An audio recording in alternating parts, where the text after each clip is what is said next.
একটি গাধা ছিল। টাকার প্রয়োজন হওয়ায় চাষিটি গাধাটাকে বিক্রি করবার জন্য হাটে নিয়ে যাচ্ছিল তার ছেলের সঙ্গে।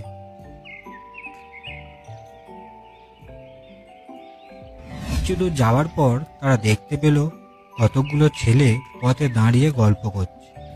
তাদেরকে এইভাবে যেতে দেখে তাদের মধ্যে একটি ছেলে বলে উঠল, আরে আরে, দেখেছিস ওরা কি বোকা? দেখ দেখ, ওরা দুজনেই হেঁটে যাচ্ছে, অথচ ওদের মধ্যে একজন দিব্যি গাধার পিঠে চড়ে যেতে পারত। চাষি তো এই কথা শুনে ছেলেকে গাধার পিঠে চড়িয়ে নিজে তাদের পেছনে পেছনে হেঁটে চলল।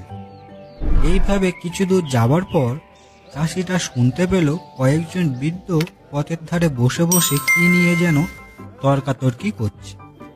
চাষি একটু কান পেতে শুনেই বুঝতে পারলেন তাদের মধ্যে একজন বলছেন, দেখো দেখো, আমি যা বলেছিলাম ঠিক তাই।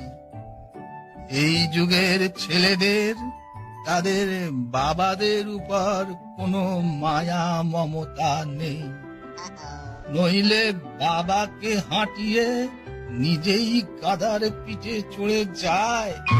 এই কথা বলে বৃদ্ধ লোকটি গাধার পিঠে বসে থাকা ছেলেটিকে উদ্দেশ্য করে বলল, এই এই ছোকরা, কি ছেলে রে তুই?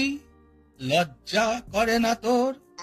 বাবাকে হাঁটিয়ে নিজেই আরাম করে গাধায় চড়ে চলেছিস। ছেলেটি এই কথায় ভীষণ লজ্জা পেল এবং গাধার পিঠ থেকে নেমে বাবাকে গাধার পিঠে চড়িয়ে নিজেই হেঁটে হেঁটে চলল। কিছু দূর যাওয়ার পর তাদের সামনে কয়েকজন স্ত্রীলোক পড়ল।